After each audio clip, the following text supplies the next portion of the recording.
Hello mga sis, pahinga na. Oh, nakahiga na ang Rosana. Kumusta kayong lahat?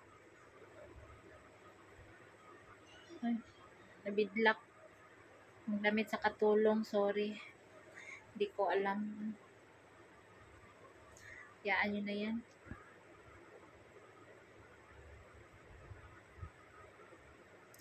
Hindi ko alam paano umpisahan ito. Kapag kailangan talaga may isakripisyo sa buhay. Pasensya na, pagod ako. Matatapos lang ng trabaho ko. Yung alaga ko, hindi pa matutulog. Kakakain lang nila ng mga amo ko.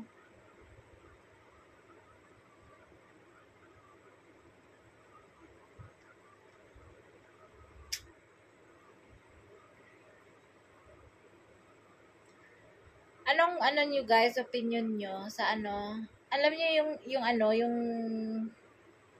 yung ganito naman kasi, open ko lang sa inyo ha, yung sitwasyon namin ni Elias. Puro Elias na lang, magsasawa kayo sa sa mga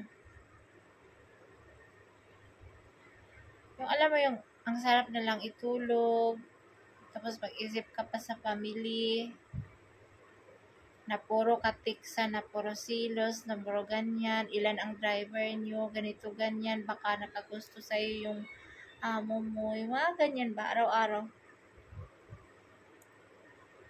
Minsan 1 month pa lang ha, nakakapuno ka sa grabe yung trabaho ko, hindi basta-basta, halos hindi ka makaupo, upo ka lang, makakain ka.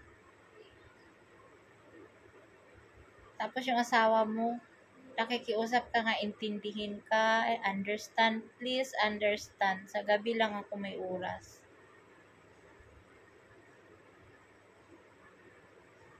Alam mo sa ganyan, sa isang buwan, sinabihan ako ng anong klaseng salita ni Elias, puro ganito, ganyan, sorry, ganito, pag siya, sorry. Pero this time, parang napuno na ako, sabi ko sa kanya. Nainis siya. Alam niyo mga sisi, intindihin niyo kasi pagod lang ako. Nainis siya. Pagod ako, tapos nainis pa ako in this kind of situation. Grabe. Nainis na siguro siya sa kakahintay sa akin, kailan ako uwi, kailan.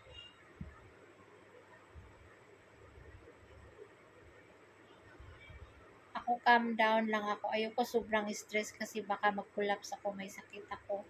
Binabalansi ko yung katawan ko sa trabaho ko. Hindi ko masyado iniisip yung problema. Kasi kapag ko, sa hospital ang bagsak ko. Kapag isabay ko yung problema, ang pinofocus ko yung trabaho ko talaga. Kasi nag-alaga ako ng bata, maliit.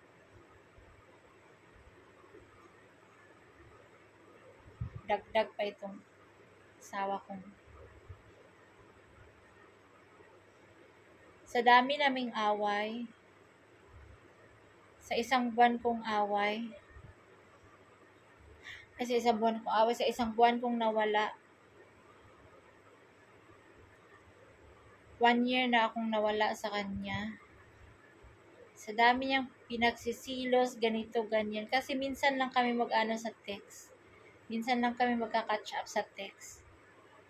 Pagka-catch yung time namin. Yung oras ko na family time, yung higa na, yung mga ganito, yung mga 11, ganyan, yung mga 12, ganyan na. So sila, tulog na rin sila. Alam niyo namang village, probinsya, maaga talaga matulog yan. Ditong mga city, yung mga amo dito, mga shopping pa yun sila, uuwiin sila, mga alas 11, 12, minsan alauna. Ganyan yung mga mayayaman. Tapos, humantong na sa inis na siya siguro. Wala daw akong time sa kanya. Sinabihan niya ako, wag ka nang umuwi dito. Kahit 1 year, dyan ka na sa city. Wag ka nang umuwi dito. Oh, sabi ko, Benita, ang ano bang tawag nito? Nahilo na ako sa language. Kasi yung amo ko, full English ito sila eh. Sabi ko, lagi mong sinasabi yung mga ganyan-ganyan. Ganyan, ganyan, ganyan, ganyan. Tapos kapag hindi ka replyan, mag-sorry ka, sorry for God's sake. Punong-puno na ako sa mga ganitong sitwasyon, sa ganitong mga linyahan. Puro ka, dami mong sinasabi. Ako nagtrabaho. Ako sabi ko sa'yo, intindihin mo ako. Wag na wag ka mag-text ng oras-oras kasi may trabaho ako. Sabi ko sa'yo, magtrabaho ka dyan para hindi mo ako bantayan sa oras. Yun lang pakikiusap ko. Ako mga sis, parang sa tingin ko, napagod na ako in this kind of situation. Parang sabi ko sa kanya, sabi niya, for God's sake, for God's sake. For God's sake, for God's sake.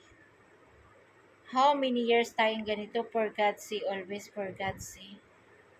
Sabi ko, this is the time na sabi ko sa kanya, I'm full.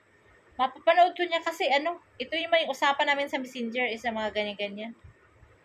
Alam ko manonood yun.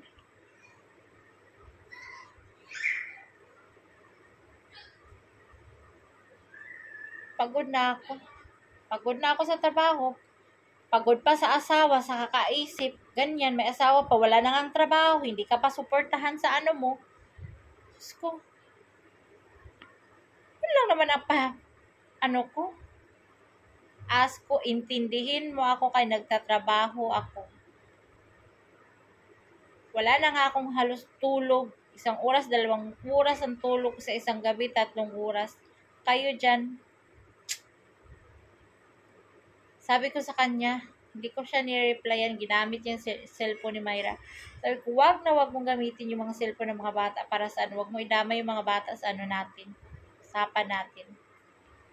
Gumawa ka ng mo. Pag sinabi ko, wag mo na akong istorbohin, wag mo akong istorbohin.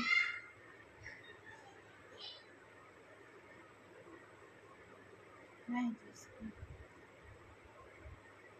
Alam mo yung gusto ko ng massage, gusto ko ng matulog ng 1 linggo, straight. Grabe. Tapos, sabi, may ganito pang klaseng asawa na hindi makaintindi. Wala na akong dugo mga sis. Puting-puti na yung labi ko. Sana kaya. Sa August pa ito matapos yung aking trabaho. Contract ako dito 2 months. Kasi taga yung amo ko, ibang bansa. Pakistani pero taga ibang bansa sila naka-base.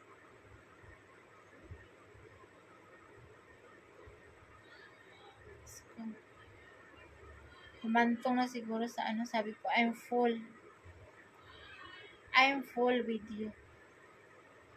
Ang tigas mo kay usapan. Sabi mo, intindihin ako. Napagod na ako. Pagod na ako sa trabaho. Pagod pa sa asawang ganyan. Ganito lagi. Silos, laging mga ganito, ganyan. Ako, may anak, hindi, never. Wag nang ganyan, uy. Wala na sa isip ko yung mga ganyan-ganyan. Gusto ko mag-ipon ng pera. At pag-business ulit sa Pilipinas, yun ang plano ko sa buhay.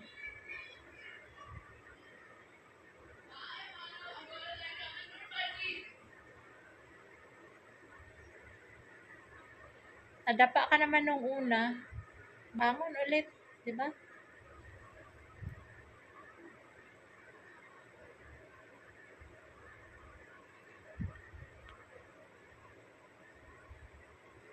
Kayod habang kaya pa ng katawan. Let's kick and fight our future.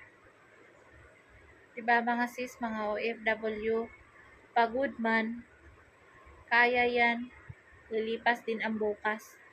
Another bukas, another tomorrow.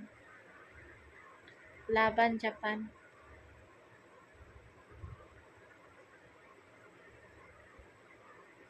Ay, Diyos ko. Matutulog na ako mga sisi. Yung eye bags ko, tingnan nyo. Before, wala akong eye bags. Ngayon, oh. Lalim na ng eye bags. Basta magtrabaho lang ako. Sabi ko sa mga bata, andito lang ako. Huwag niyo intindihin yung papa niyo. Huwag kayong Sabi ni Myra, Mama, wag na kayo mag-away. Hindi kami nag-aaway. Hindi kami nag-aaway ng papa mo. Yung papa mo lang matigas ng ulo. Wala nang trabaho. Nangangaway pa. High blood ako talaga. Sabi ko, wag mong idadamay yung mga bata. Wag mong gamitin yung cellphone ng mga bata. Hayaan mong hindi kita replyan. Ayoko ng gulo. Matahimik ka dyan, sabi ko.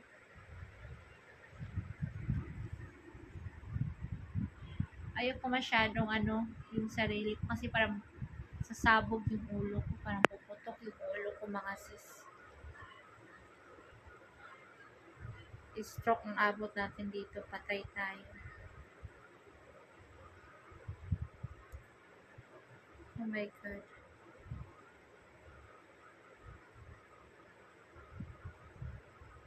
Sana makayanan ko August. July ngayon. July 3 yata ngayon.